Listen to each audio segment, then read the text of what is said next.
A year ago, the Black Panthers were much more active. You heard much more about that type of struggle. Is the time of the Black Panthers past?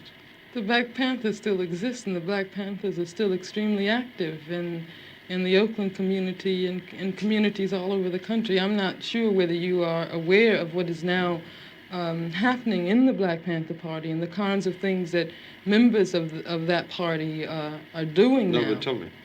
First of all, if you're going to talk about a revolutionary situation, you have to have people who are physically able to wage revolution, who are physically able to organize and physically able to do all that is done. Yeah, but the question is more, how do you get there? Do you get there by confrontation, violence? Oh, is that the question you were asking? Yeah.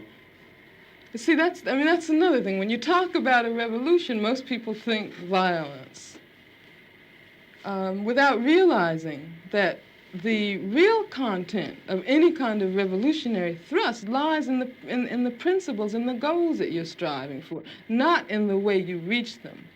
On the other hand, because of the way this society is organized, because of the violence that exists on the surface everywhere, you have to expect that there are going to be such explosions. You have to expect things like that as reactions.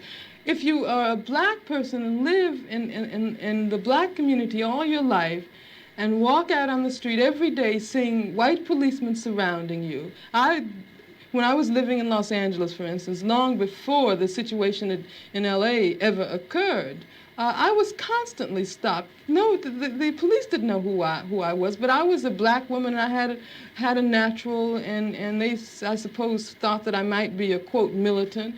And when you live under a situation like that constantly, and then you ask me, whether I approve of violence.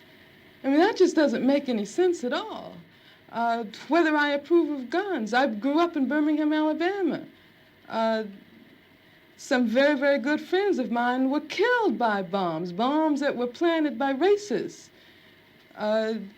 I remember from the time I was very small, I remember the sounds of bombs exploding across the street, our house shaking.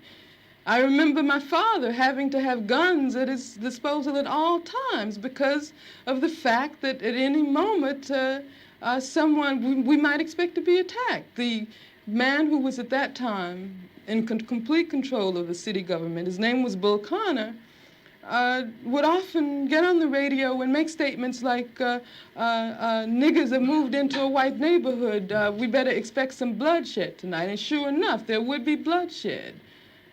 After the 4 young girls who lived, one of them lived next door to me.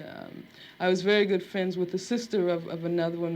My sister was very good friends with all 3 of them. My mother taught one of them in her class. My mother, in fact, when the bombing occurred, one of the mothers of one of the young girls called my mother and said, can you take me down to the church to pick up Carol? We heard about the bombing and I don't have my car.